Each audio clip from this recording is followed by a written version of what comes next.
y que estamos en una situación como antes de Navidad. Vamos a verlo gráficamente. Nos ha facilitado usted este material, esos gráficos, que nos va a ayudar a entender, a explicar, a interpretar Jesús, como cada día. Vamos a ello, Miriam. La verdad es que las gráficas suelen ser bastante poco agradables de ver y de entender, pero en este caso las gráficas que nos han dado, la verdad es que lanzan un mensaje muy claro acerca de la situación en la que nos encontramos en la pandemia. Vamos a ver esa evolución. Teresa nos contaba en directo ahora mismo que efectivamente se está viendo el descenso generalizado. Esta es incidencia acumulada a 7 días cada 100.000 habitantes. Fíjense, efectivamente, el descenso en el que nos encontramos en el mes de febrero, pero lo interesante es que si lanzamos una línea imaginaria desde ese momento hasta aquí, nos podemos encontrar, tal y como se venía apuntando, que efectivamente ahora mismo estamos en una situación muy similar a la que teníamos antes de la campaña navideña. Un dato que nos va a ratificar el siguiente gráfico. En este caso tenemos PCRs y pruebas de antígenos. Hacemos lo mismo, ahora nos encontramos aquí. Si lanzamos una línea imaginaria, podríamos ver que estamos justo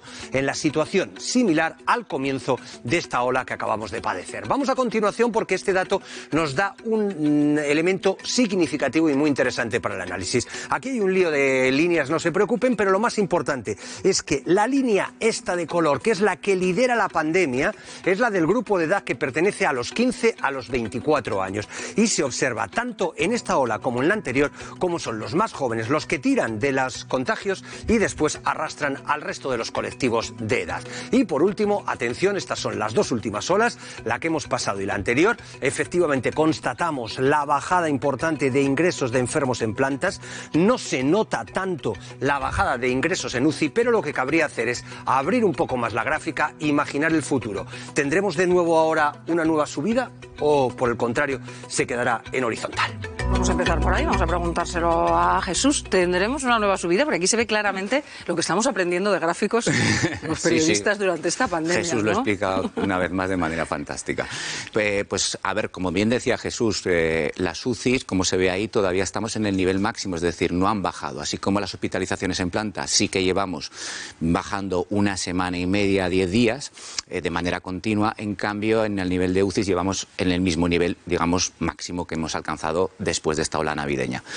¿Qué cabría esperar y por qué la continuación de esa curva? Si no hubiera ningún rebrote, es decir, si siguiéramos con una incidencia en torno a 100 casos cada 7 días por 100.000 habitantes, que era el nivel prenavideño y lo que parece que vamos a tener durante los próximos días, sí, no hay ningún rebrote y no hay ningún tipo de novedad.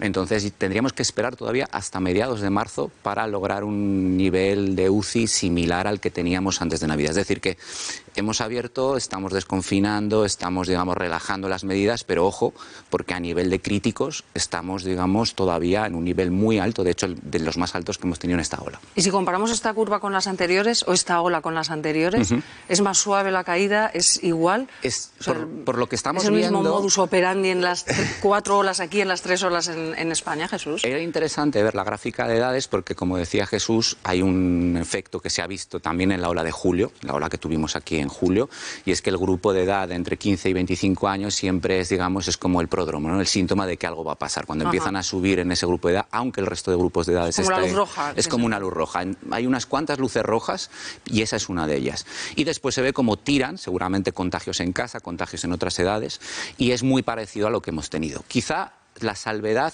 en esa gráfica, o digamos la diferencia más grande, se nota en dos cosas. La primera es que el grupo infantil, es decir, de 0 a 14, siguió creciendo de manera sostenida incluso cuando los jóvenes ya estaban en una caída franca, digamos, estaban ya caídos.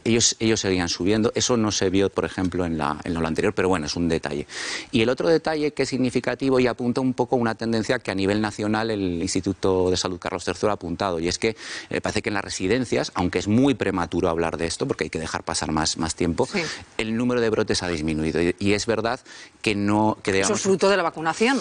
Debería serlo y ojalá lo sea, pero como digo, todavía hay que hacer un estudio. Los estudios epidemiológicos necesitan tiempo, necesitan ver porque hay cofactores que son concomitantes. Por ejemplo, pues el hecho de que ya hay una seroprevalencia muy grande en las residencias, es decir, tenemos muchos afectados que ya pasaron el coronavirus, se han extremado mucho las medidas durante la Navidad, quizá más que no las pasadas, es decir, que hay también que empezar a ver y qué factor ha incidido más en esta pues aparente bajada de brotes en las residencias, pero ojalá sea así y queremos creer que es así.